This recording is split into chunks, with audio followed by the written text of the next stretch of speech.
Bonsoir, bonsoir. Ça y est, nous sommes en direct. Bienvenue dans ce live. C'est mon live 65 sur mon défi 120 jours de live. J'ai toujours un petit bug. Oui, c'est bien 120 jours de live que je me suis lancé comme défi. Je vais vous laisser quelques instants pour arriver. J'essaie de ne pas faire trop bouger la table. J'espère que vous avez passé une bonne journée. Comme chaque jour, je suis très heureuse de vous retrouver pour vous raconter une histoire. C'est l'histoire du soir, c'est un enseignement du jour, c'est une anecdote personnelle que je vous partage. Puisque pour celles et ceux qui ne me connaissent pas, moi je suis Clémence Martin, la fondatrice de The Positive Place. Et c'est une entreprise qui s'intéresse justement à ce qui ne se voit pas, à cette partie invisible de l'iceberg, bien cachée et que je donne à voir, je mets en lumière, je montre ce qui ne se voit pas. Et de cette façon, eh bien, peut-être que j'ouvre une porte chez vous, en vous, pour vous donner envie d'aller voir à l'intérieur, puisque voilà, c'est le sujet qui me passionne et c'est ce que j'ai à cœur de vous partager. Donc si vous êtes là en direct avec moi, mettez-moi un petit coucou dans le chat. Je suis toujours très heureuse de rentrer en lien avec vous. Si vous êtes en replay, mettez-moi le hashtag replay. Et pareil, déposez-moi vos commentaires. Ça me fait très plaisir de voir si ça résonne pour vous, si ça vous parle. Parce que pour moi, c'est très important de rentrer en lien avec vous. Ah super, bonsoir. Donc voilà, faites-moi un petit coucou, un petit émoticône, un petit quelque chose que je sache que vous êtes là.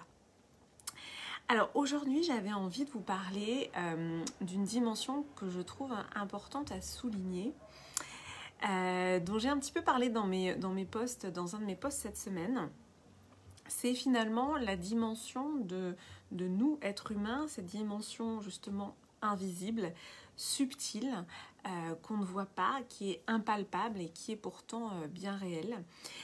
Et donc cette dimension, c'est un petit peu tout ce que je vous partage dans mes lives, c'est d'aller voir à l'intérieur, d'aller finalement observer à l'intérieur ces parties invisibles, ces parties subtiles, qu'on ne nous a pas appris en fait à aller voir. Donc moi ce que j'ai à cœur, c'est vraiment de vous montrer que quand on met en lumière ce qui se passe à l'intérieur, c'est comme s'il y avait une porte qui s'ouvrait. Et cette porte, moi je trouve que c'est vraiment, c'est comme un peu Alice au pays des merveilles. Bonsoir Maude, merci pour ta présence. Donc c'est un petit peu comme une porte qui va s'ouvrir à l'intérieur de vous. Et donc, c'est tout un univers en fait qui s'offre à nous. Et c'est quoi à la clé en fait? C'est la connaissance de soi. C'est le fameux connais-toi toi-même. Et cette connaissance de soi, alors le connais-toi toi-même, ça date, et pourtant, eh bien, c'est pas parce qu'on connaît cette phrase et c'est pas parce que ça date que c'est simple de se connaître soi-même. C'est justement pour ça que eh bien, je vous partage ces lives, c'est aussi pour vous donner à voir ce qu'est un cheminement à l'intérieur et qu'est-ce que ça peut vous apporter. Parce que sinon, vous me direz, mais en fait, moi, je vais rester juste connectée à ce que je vois. L'impalpable, l'invisible, le subtil, ça ne m'intéresse pas. Je préfère rester bien concret dans le matériel et dans tout ce que je maîtrise en fait dans mon environnement. Eh bien, voilà, moi, ce que j'ai envie d'ouvrir comme porte chez vous, en tout cas, ce que je vous donne à voir, c'est justement ce que ça va vous permettre eh bien, de ressentir. Parce que ressentir, pour moi, c'est central. Et on observe quand même beaucoup de mal-être aujourd'hui. Et finalement, quand on est dans une proximité avec qui on est, avec ce que l'on ressent, eh bien, on a ce qu'on appelle, je cherche le mot, c'est pas la dissociation, on n'est pas loin, voilà, c'est une dissonance, voilà, on a une dissonance entre ce que l'on est à l'intérieur et ce que l'on est à l'extérieur. Donc, aller faire en fait ce travail à l'intérieur, c'est pour justement éviter la dissonance et pour aligner l'intérieur et l'extérieur. Et aujourd'hui, j'avais envie de vous parler en fait d'une dimension que moi j'ai bien connue dans mon ancienne vie, parce que j'ai eu plusieurs vies.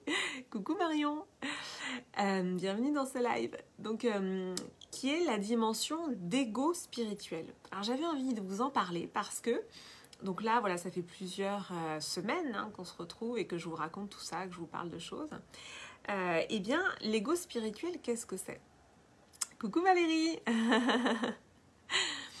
L'ego spirituel, eh bien, ça peut être une posture que peut-être vous avez déjà rencontrée, qui est un peu une genre de posture de sagesse, entre guillemets, de gens qui expriment qu'ils ont tout compris à la vie, que la vie c'est comme ça, donc voilà, avec des sortes de généralités, et qui, en apparence, montrent, on va dire, une posture un petit peu de...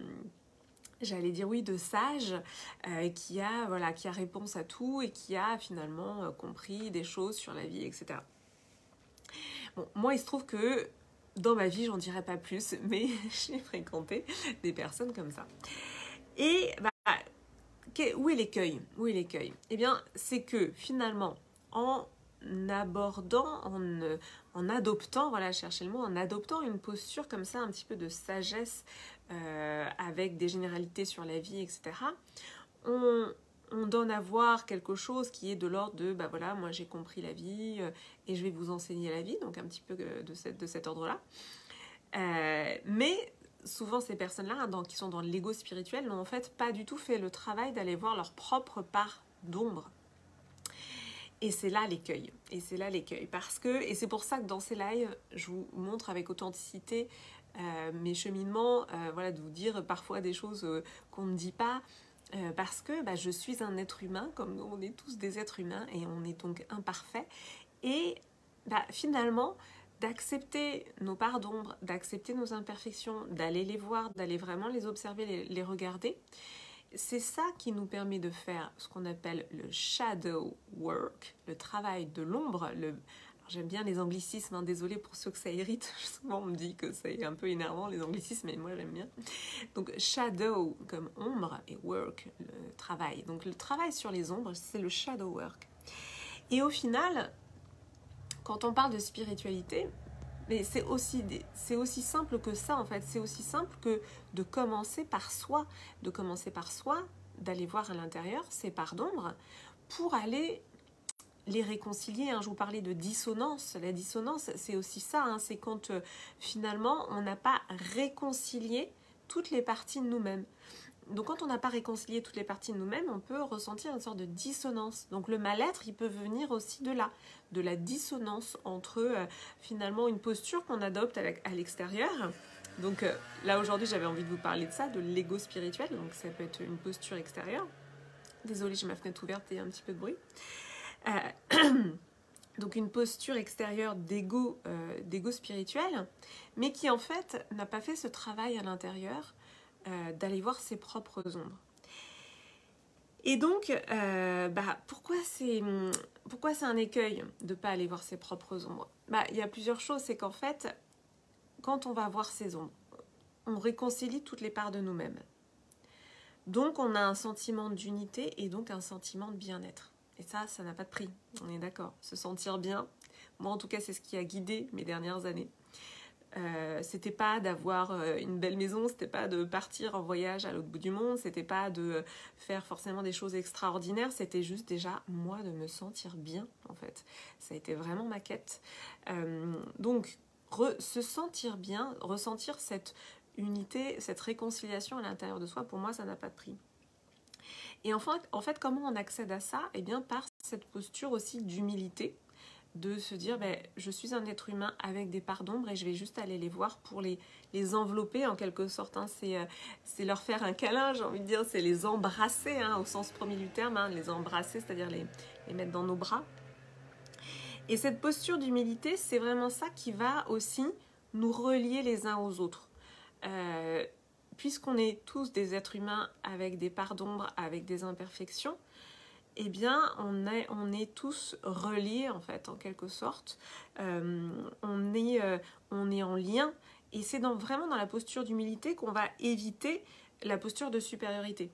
La posture de supériorité, on peut tous et toutes la ressentir dans une journée. Je vais vous donner un exemple. Quand vous êtes dans les bouchons et qu'il y a quelqu'un devant vous qui n'avance pas, vous allez dire « mais c'est pas possible, pourquoi il n'avance pas, mais il est au ralenti, etc. » Sous-entendu, moi j'irai beaucoup plus vite et puis moi je me faufilerai et puis voilà. Donc la posture de supériorité, ça commence déjà dans les bouchons le matin ou ça commence dans la rue si on marche et qu'il y a quelqu'un qui marche pas assez vite.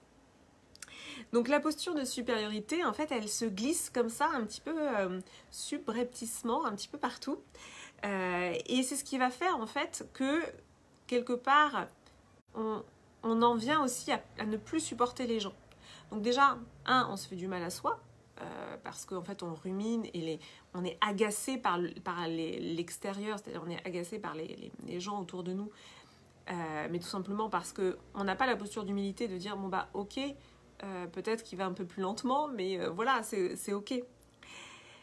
La posture de supériorité, ce que j'avais aussi envie de vous dire aujourd'hui, c'est que elle peut nous faire sentir, elle peut nous galvaniser, la posture de supériorité. Si je prends mon exemple de je suis dans la voiture et je trouve que la personne devant n'avance pas assez vite, je vais me sentir galvanisée de me dire non mais moi déjà j'aurais fait ça et puis moi je roule beaucoup mieux et puis au moins moi je mets pas 3 plombs pour faire un créneau.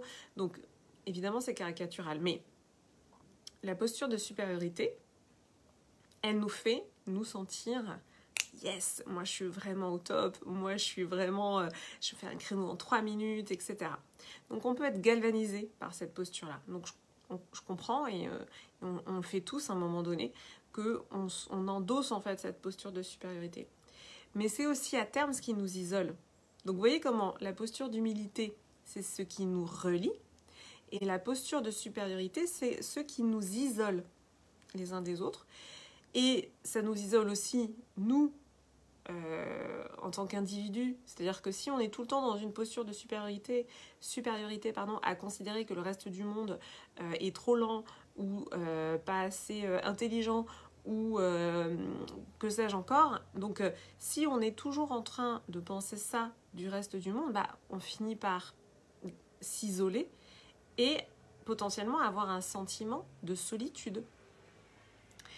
Et c'est là que on peut avoir ce type de discours, personne ne me comprend, je me sens seule, mais voilà, de toute façon le reste du monde ne me comprend pas et parce que je suis différent, etc., etc. Des choses que j'ai pensées, hein, donc je vous le dis, voilà, encore une fois, en toute humilité. Donc c'est aussi, moi dans tous mes lives et dans toute mon approche, hein, c'est toujours de vous faire prendre conscience de votre part de responsabilité, de la même manière que je prends conscience de ma part de responsabilité. Toi aussi Valérie. Donc c'est, voilà, on a tous ressenti ça et on ressent tout ça et en effet on peut être déclenché par certaines situations. La voiture pour moi est un bon exemple. Et voilà, le fait de se sentir seul, incompris, etc., il faut juste se dire aussi, se regarder, hein, c'est là qu'on fait le travail, le shadow work, de se dire, ok, je me sens seul, incompris, qu'est-ce que je peux faire pour être plus en lien avec les autres? Qu'est-ce que je peux mettre en place? Et moi, en fait, parce que ça a été un sujet pour moi pendant longtemps, de ressentir ça et de penser ça, que j'étais seule, incomprise, etc. Et puis, il y a eu un moment donné où je me suis dit, ok, qu'est-ce que je peux faire pour parler le langage du monde? Moi, j'aime beaucoup cette phrase, parler le langage du monde. C'est reconnaître que j'ai besoin d'être en lien. Reconnaître que j'ai besoin d'être en lien, que je me sens seule et incomprise, mais que j'ai ma part de responsabilité. Si je me sens seule et incomprise, sous-entendu, en fait, j'aimerais être en lien, mais j'y arrive pas. J'aimerais être en lien, mais je sais pas comment faire. J'aimerais être en lien, mais les gens ne viennent pas vers moi. Et bien dans ce cas, c'est moi qui vais développer des aptitudes et des compétences pour être en lien avec les autres. Et c'est c'est la question que je me suis posée et je me suis dit, ok, comment je fais pour parler un petit peu plus le langage du monde, pour entrer en lien, pour diffuser mon message, pour échanger, communiquer. Et voilà, et c'est comme ça que j'en suis venue à faire des lives. Voilà, vous avez toute l'histoire. Et c'est vraiment cette dimension de, ok, j'ai envie de partager, je ressens que j'ai des choses à dire, j'ai envie de les partager avec d'autres personnes. Comment je fais? Ok, je regarde en moi, je me dis c'est quoi ma part de responsabilité? Ma part de responsabilité, c'est de trouver des moyens de rentrer en lien en parlant le langage du monde. Et voilà, c'est ce moyen-là que j'ai choisi et qui me convient, qui me plaît dans sa spontanéité, parce que voilà, l'oralité, c'est spontané. Et puis, il y a ce côté où on est en lien. Voilà, merci pour tes cœurs, Marion. Il y a ce côté où vraiment, c'est interactif, on est en lien immédiatement. Et voilà, et c'est génial. Et pour moi, ça répond à ce besoin-là. Vous voyez comment on passe d'une posture un petit peu de supériorité et en même temps un petit peu victime de le reste du monde ne me comprend pas, je me sens seule, à ok, qu'est-ce que je pourrais mettre en place pour rentrer en lien? Qu'est-ce que je pourrais mettre en place pour finalement me sortir de cette solitude, de cet isolement que je ressens? Donc toujours reprendre son pouvoir, reprendre sa responsabilité, reprendre son pouvoir personnel en fait, tout simplement. Voilà pour mon partage du jour, pour ce live 65 que j'avais à cœur de vous partager aujourd'hui. Si ça vous a plu, mettez-moi un petit commentaire. Merci Marion. Mettez-moi un petit hashtag replay. Super Valérie, merci pour ton commentaire. Donc si vous êtes en replay, mettez-moi le hashtag replay. Et je suis toujours très heureuse de répondre à vos questions, à vos commentaires, de voir si ça résonne pour vous. Je vais vous souhaiter une très très belle soirée. Je vous dis donc à demain pour le live 66 et je vous embrasse fort. Ciao ciao.